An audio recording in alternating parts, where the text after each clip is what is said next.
Son las 7 de la mañana, las 6 en Canarias.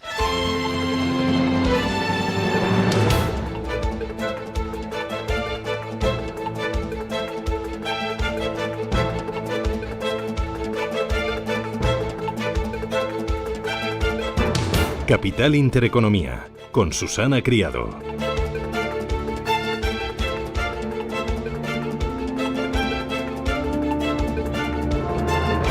Señoras, señores, ¿qué tal? Buenos días, muy buenos días y bienvenidos a Radio Intereconomía, Capital Intereconomía. Es lunes 1 de diciembre, estrenamos el último mes del año, el de los polvorones, las cenas de empresa, las guirnaldas y también las cenas con familia y amigos. Empezamos la semana con bastante frío y con varios frentes abiertos en lo informativo. En Venezuela, cierre del espacio aéreo y llamada de Trump a Maduro. En Ucrania, el asesor de Trump, Witkoff, viaja a Rusia para avanzar en el plan de paz. En España, lunes tranquilo, tras la manifestación de ayer en Madrid contra la corrupción y también tras la promesa de los autónomos. Dice que van a tomar las calles si el gobierno no negocia mejores condiciones para este colectivo. Ayer inundaron también varias provincias de España. Ojo, porque suponen el 16% de la fuerza laboral. ¿Y en los mercados? Bueno, los mercados inician una semana clave y un mes con las espaldas cargadas de alta volatilidad. Los índices asiáticos retroceden, los futuros norteamericanos cotizan muy planitos, mientras que los operadores están a la espera, Eva Villanueva, de la gran avalancha de datos y también de citas cruciales en política monetaria. Buenos días. Muy buenos días. Pues sí, es así, con el paraguas con el que despierta diciembre, como decías, en un escenario donde lo que estamos viendo es, tras un noviembre inusualmente volátil, lo que estamos viendo es como hoy hay caídas generalizadas en un escenario de futuros que están bastante estables, con movimientos estrechos, pero sin lugar a dudas protagonizando las caídas. El índice Nikkei, aquí lo tenemos con caídas del 1,89% tras lo que está siendo una madrugada donde en Asia-Pacífico imperan las ventas, pero donde, ojo, el Hansen de Hong Kong se descuelga de las ventas. ¿Por qué? Porque hemos conocido dato de PMI en China decepcionante en su actividad fabril, lo que alienta las expectativas de estímulos económicos, y el Hansen de Hong Kong esquiva las caídas. Entre tanto, el principal mercado del mundo, que recordemos que viene de una semana corta en ese cierre de mes, con esa jornada del viernes a media sesión, anticipa movimientos de recortes del 0,75% a esta hora, y viendo, por supuesto, cómo Europa también se prepara para iniciar mes, y viendo cómo el futuro del DAX retrocede un 0,46%. Importante lo que está pasando en el mercado de divisas al mismo tiempo en este arranque de mes, donde vemos cómo el euro frente al dólar está moviéndose esta mañana con retrocesos hasta 1,1596, pero donde el protagonismo lo está recibiendo ese yen frente al dólar, la divisa nipona, que vemos cómo está recuperándose frente a la divisa FIA, 155,64, después de unas declaraciones del gobernador del Banco de Japón, que está de alguna manera descontando que va a haber subida de tipos de interés, señalando que si se retrasa mucho puede haber problemas de inflación, y con un rendimiento del bono japonés a 2 años que está subiendo hasta el 1,01%, su nivel más alto desde junio de 2008. Es un escenario donde, sin lugar a dudas, vigilamos de cerca lo que pasa con la moneda FIA, un índice dólar que está en esa canasta frente a las principales divisas en 99,48, plano a esta hora, mientras se mantienen esas altas expectativas de recortes de tipos de interés y a la espera de esa gran cascada de datos, como decías, económicos que vamos a conocer. La guinda llegará el viernes con esos ingresos y gastos personales en Estados Unidos. Es el PCE, dato favorito de Jerome Powell, y donde los datos del mercado laboral, ese informe Challenger de despidos o las jobs de empleo de vacantes, van a ser claves para tomar el pulso a lo que puede ser la lectura del 10 de diciembre, cuando la FED decida sobre tipos. En Europa vamos a tener sobre todo datos cruciales de actividad económica, en cuanto el preludio con los PMI llegará también a cierre de semana el PIB y datos de inflación. Es un escenario donde vemos además unas materias primas que hoy tienen el protagonismo, con un oro que cede y con una plata que, en medio de esas expectativas de tipos, sigue marcando máximo máximos. Lo tenemos por encima de 57 hace un momento, ahora 56,91 dólares, impulsada y después de haber tocado esos máximos históricos en las últimas 48 horas, que sigue renovando. En cuanto al mercado del petróleo y en medio de la geopolítica, el Brent sube, se dispara un 2%, 63,67 dólares, con el gran protagonismo de un OPEP Plus que ayer acordaba mantener sin cambios los niveles de producción de petróleo para el primer trimestre del año, ya que el grupo frena su esfuerzo por recuperar cuota de mercado ante el temor a un exceso de oferta inminente. El West Texas, por su parte, lo vemos hasta ahora disparándose también un 2%, 59,80 dólares. Bueno, el mercado la verdad es que afronta el mes en el que la Reserva Federal tiene el balón de bajar o no los tipos de interés en la reunión que celebra dentro de 2 semanas. Una vez que se ha reabierto el flujo de datos, se ha visto que el mercado laboral ha mostrado una gran fortaleza estas últimas semanas y que la inflación ha reducido su presión. Así que la Fed pues podría recortar los tipos de interés dejándolos en el 3,75%. Además, así lo refleja el T-Note, el bono americano a 10 años. Está su rentabilidad en el 4% y la herramienta MarketWatch dice que el 87% de los analistas cree que sí habrá recorte de tipos de interés. Solo un 12% cree que ni el empleo ni la inflación lo aconsejan.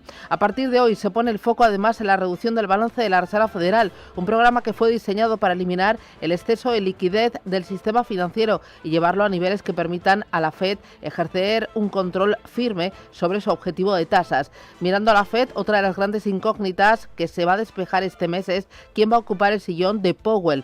Trump, a los periodistas en el Air Force One de regreso a Washington, decía que ya tiene claro a quién va a nombrar. I know who I'm going to pick. Yeah. Is it Kevin Hassett? I'm not telling you. We'll be announcing it. Thank you very much, everybody. El baile de sillas comenzó ya hace meses con 5 nombres, pero el que más suena para ocupar el puesto de Powell a partir de mayo de 2026 es Kevin Hassett, el director del Consejo Económico Nacional de la Casa Blanca. Actualmente ha participado en la elaboración de los amplios aranceles de Trump y en la definición de la agenda política interna. También es un férreo defensor del presidente, de sus políticas y con frecuencia habla en su favor en televisión, incluso en temas relacionados con la Reserva Federal. Miramos ahora las empresas. Aquí la atención vuelve a Airbus, ya que su flota vuelve a la normalidad después de que la compañía haya actualizado el software a más de 6.000 aviones. Roberto Sol, buenos días. Buenos días. La compañía ha trabajado contrarreloj después de advertir el viernes fallos en el software de la mitad de la familia de aeronaves A320 provocados por una radiación solar. Los analistas de la compañía habían advertido fallos similares que habían provocado un fallo de altitud de la aerolínea JetBlue a finales de octubre. Airbus había advertido el viernes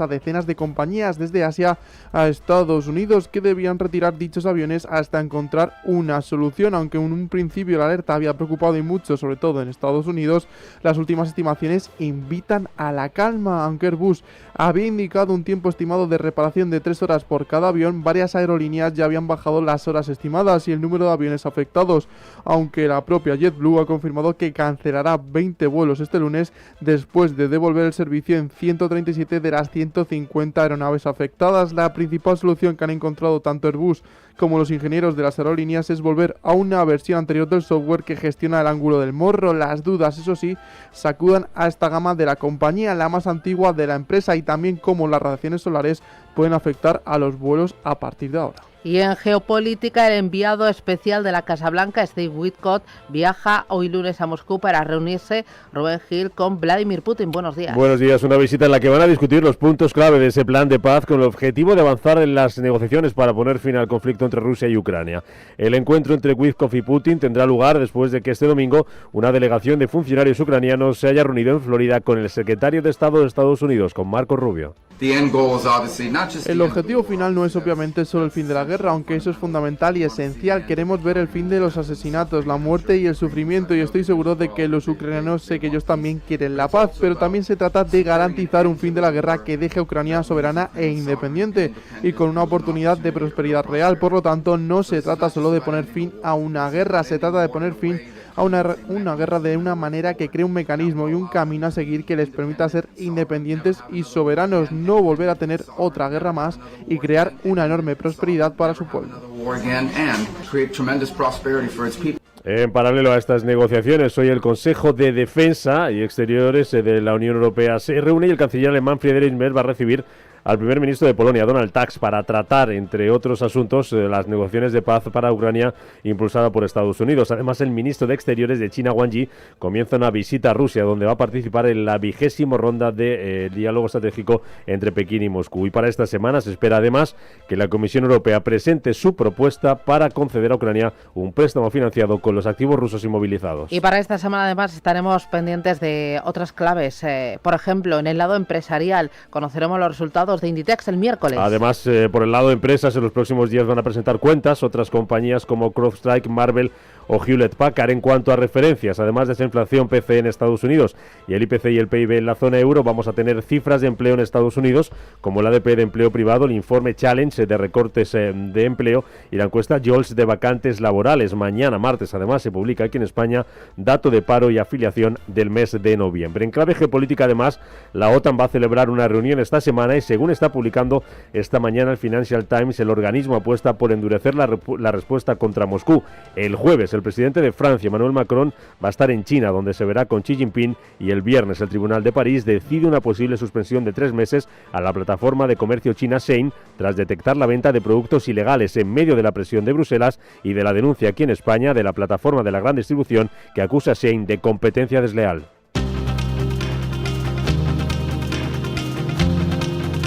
Las aerolíneas comienzan la semana pendientes de las recomendaciones sobre Venezuela tras el aviso de Donald Trump. Hugo Alonso, adelante. Buenos días. El presidente de Estados Unidos declaraba este fin de semana el cierre total del espacio aéreo de Venezuela, mientras que desde Caracas denuncian ante la OPEP que Estados Unidos busca apoderarse de sus reservas petroleras. En medio de estas tensiones, Trump reconocía esta madrugada haber hablado con Nicolás Maduro, aunque no ha querido dar muchos detalles sobre la conversación. Como consideramos que Venezuela no es un país muy amistoso, enviaron a millones de personas y seguramente un número superior a eso, y muchas de esas personas no deberían estar en nuestro país, desde presos, pandilleros, traficantes de drogas, desde todas las personas que entraron en nuestro país no deberían haber estado en Estados Unidos, causando muchos problemas. No diría que fue bien o mal, fue solo una llamada telefónica. La inteligencia artificial dispara el gasto online hasta un récord de 11.800 millones de euros en el Black Friday. Hoy se celebra el Cyber Monday. Con importantes descuentos principalmente en la tecnología, algo que muchos consumidores aprovechan para adelantar regalos y compras navideñas. La cita llega después del Black Friday, en las que las compras online marcaron un nuevo récord de 11.800 millones de dólares, un 9% más que en 2024, según datos de Adobe Analytics. Y aquí en España, la UME desplegará hoy en Cataluña para ayudar a controlar el brote de peste porcina. El brote de peste porcina africana, el primero que se detecta en España desde 1994, ya ha dejado 14 jabalíes muertos en la zona de la Sierra de Collserola. Desde el gobierno catalán se ha organizado además la captura de posibles animales infectados y prometen tolerancia cero hacia aquellas personas que pongan en riesgo las actuaciones de control cinegético. Desde el gobierno, el ministro de Agricultura, Luis Plantas, manda un mensaje de tranquilidad y asegura que trabajarán para limitar al máximo el impacto económico que pueda tener para las exportaciones del sector porcino. Vamos a intentar limitar al máximo el impacto sobre el sector porcino español. Sabemos lo que exportamos a la Unión Europea, lo que exportamos fuera de la Unión Europea, lo que consumimos en España, en hogares, y lo que consumimos en Horeca, pero evidentemente vamos a intentar limitar y por eso no puedo dar una cifra al respecto.